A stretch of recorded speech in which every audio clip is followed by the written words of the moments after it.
నమస్తే, నేను మీ కుప్ప పద్మిని. ఇన్నాళ్ళు మీ సపోర్ట్‌ని నాకందిస్తూ, మీ ప్రేమని నాకందిస్తున్న ప్రతి ఒక్కరికి కృతజ్ఞతలు. ఇప్పుడు చూడబోతున్న ఈ వీడియో కూడా ఖచ్చితంగా మీకు ఉపయోగపడుతుంది. లైక్, షేర్ అండ్ సబ్స్క్రైబ్ చేసి మీ ఇష్టాన్ని అలాగే మీ సపోర్ట్‌ని నాకందించండి. అలాగే ఈ వీడియో పట్ల మీ అభిప్రాయాన్ని కామెంట్ సెక్షన్‌లో కామెంట్ చేసి నాకు తెలియజేయండి. నమస్తే.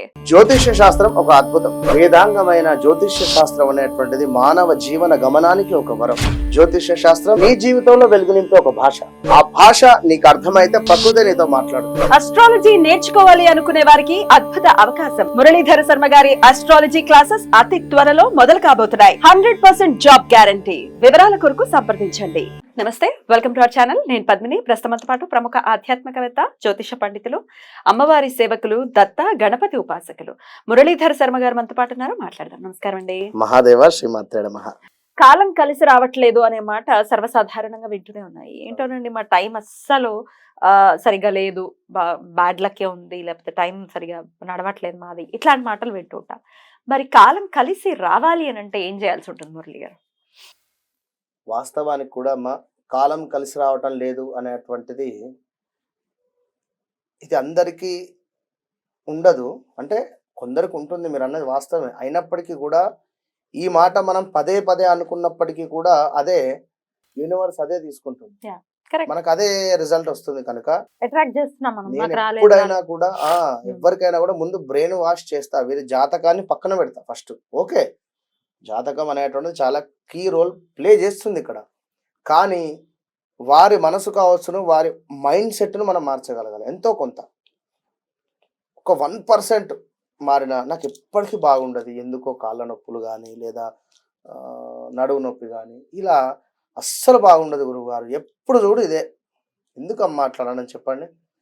ఎప్పుడు చూడు డబ్బులు ఆగే మా దగ్గర. ఎప్పుడు చూడు అసలు డబ్బు అనేటువంటిది ఆగనే ఆగది, ఖర్చు అయితేనే ఉంటుంది. ఆ మాట తీరొద్దు అంటున్నారు. ఎందుకు? ఇప్పుడు డబ్బులు ఖర్చు అవుతున్నాయి, ఒకసారి అనుకోండి, విడిచిపెట్టండి. అయితే ఈ విషయాన్ని మీరు ఇంతకుముందు వీడియో లాగా మీరు నలుగురికి చెప్పకండి. ఫోన్ చేసి అక్క బాగున్నావా, తిన్నావా, అక్క ఏమన్నా ఇవాళ అంతా లేజీగా ఉన్నది, అస్సలు చాతన అయితలేదు గత 4-5 రోజుల నుండి. అవునే, నాకు కూడా అంతే ఉన్నదని ఆమంటది. ఇది అయిపోయింది. ఎక్కడ అయిపోయిన తర్వాత మళ్ళీ ఎక్కడికి పోతుంది ఫోను? ఇగో పలానా లక్ష్మికి మంచిగా లేదట, ఇప్పుడే మాట్లాడిన ఫోన్ అని ఇంకో చిన్న చెల్లెకి పోతుంది ఫోన్. ఈ చిన్న చెల్లె ఏం చేస్తుంది? ఈ అక్కకి మళ్ళీ చేస్తుంది. అవునే, ఏమైందని ఆరోగ్యం బాగాలేదట కదా. అవ నీకెవరు చెప్పిండ్రు? ఇప్పుడే పెద్ద అక్క చెప్పింది. అవునే, నిజంగానే ఇగో నాకు కూడా కడుపు నొప్పి అవుతుంది, మంచిగా లేదు అని చిన్న. అంటే రోగాలు కూడా పంచుకుంటారు. నాకు ఇది ఉన్నది అంటే నాకు అది ఉన్నది. వీళ్ళకు ఒక మన అదేమిటి కిరీటం వచ్చినట్టుగా ఫీల్ అవుతూ ఉన్నారు ఇక్కడ. అంటే ఎందుకు చెప్తున్నానో అర్థం చేసుకోండి. ఇట్లా వద్దు.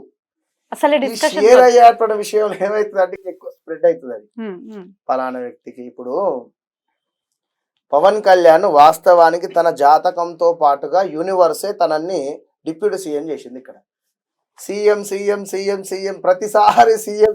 తను మొన్న అన్నాడు CM CM CM CM CM అని అరిచి అరిచి అరిచి అరిచి యూనివర్స్ అది కనెక్ట్ అయిపోయింది. కరెక్ట్. సీఎం అయి కూర్చున్నారు ఆయన.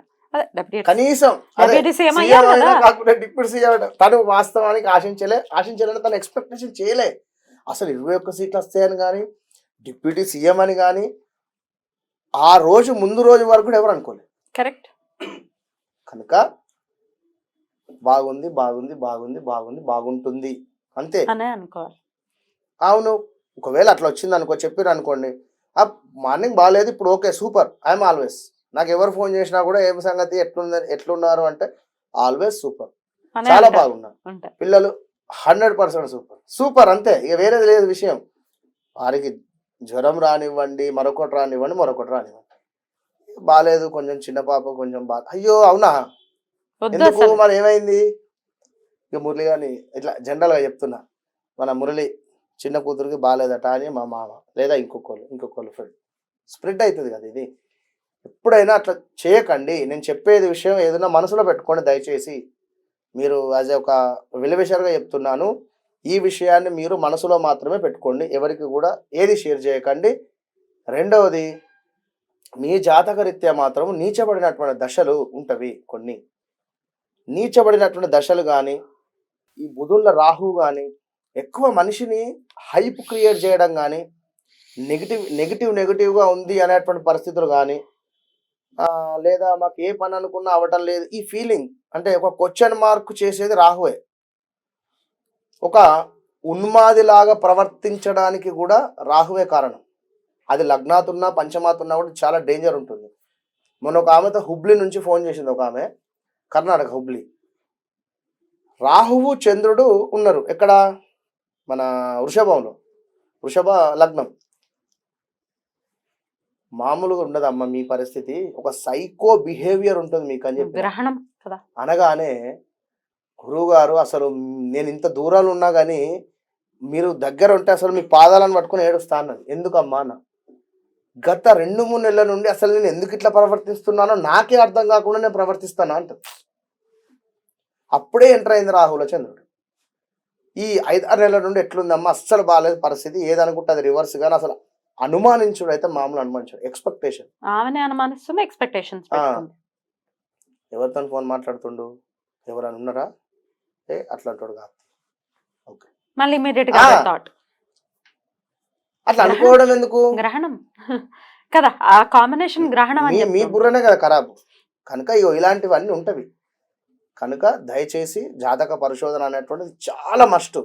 సరే, ఏది ఏమైనప్పటికీ కూడా కాలము కలిసి రావటం లేదు అనేటువంటి విషయంలో చూసుకున్నట్టయితే ముఖ్యంగా శివుడు అంతే, తనకు సంబంధించిందే చేసుకోవాలి. ఇంటి యజమాని ఖచ్చితంగా కూడా బ్రాహ్మీ ముహూర్తంలో, మనకు రహస్య పరిహార శాస్త్రంలో మనకు చెప్పబడింది ఏమిటి అంటే, ఇంటి యజమాని బ్రాహ్మీ ముహూర్తంలో లేచి ఖచ్చితంగా కూడా శివలింగానికి అభిషేకం చేసి ఆ ఇంట్లో ఉన్న వారందరూ కూడా ఆ యొక్క అభిషేకం చేసినటువంటి తీర్థాన్ని స్వీకరించారు. విన్నరా? ఒకటి. రెండవది, శనివారం రోజు ఆంజనేయ స్వామి ఆలయంలో తమలపాకులతో ఆంజనేయ స్వామికి చక్కగా కూడా పూజ చేయించి సింధూరార్చన కూడా చేయించుకోవాలి. మూడవది, శుక్రవారం లక్ష్మీ గణపతిని పూజించి ఎరుపు రంగు పుష్పాలను స్వామివారికి సమర్పించాలి. చక్కగా కూడా కుడుములు ఏవైతే ఉంటాయో లేదా ఉండ్రాళ్ళు అంటారు కదా, వాటిని నివేదన చేయాలి. విన్నారా? అభివృద్ధి అద్భుతంగా కనబడుతుంది. నాలుగవది, ఇంటి నుండి బయటికి వెళ్ళేటువంటి సమయంలో ఖచ్చితంగా కూడా నుదుటన బొట్టు అనేటువంటిది మస్ట్. అది కుంకుమ కావచ్చును, గంధం అయితే ఇంకా సూపర్. విన్నారా? లేదా విభూది, విభూది ధరించినట్టయితే ఎలాంటి దోషాలు ఉండవు. సాక్షాత్తు ఈశ్వరుడు విభూతి. ఐదవది, ప్రతిరోజు కూడా మీరు ఖచ్చితంగా కూడా గురు చరిత్రలో ఏదన్నా ఒక అధ్యాయాన్ని చదువుకునేటువంటి ప్రయత్నం చేయండి. అది సాయంకాలమా ఉదయమా ఇలా చేసుకునేటువంటి ప్రయత్నం చేయండి. ఆరవది, సోమవారం రోజు ఖచ్చితంగా కూడా శివ పూజ చేసి బిల్వదళాలను స్వామివారికి నివేదన చేయండి. విన్నారా? ఏడవది, ఇక నిద్ర లేచినటువంటి వెంటనే ఖచ్చితంగా కూడా అరచేతిని చూసుకోండి. లేదా మీకు ఇష్టమైనటువంటి దైవానికి సంబంధించి, ఇష్టమైందంటే ఇక నాకు తెలిసి ఈశ్వరుడే. సరే, కొందరు వెంకటేశ్వర స్వామిని వేడుకుంటారు, వెంకటేశ్వర స్వామిదైనా ఎవరైనా ఇద్దరు ఒకటే.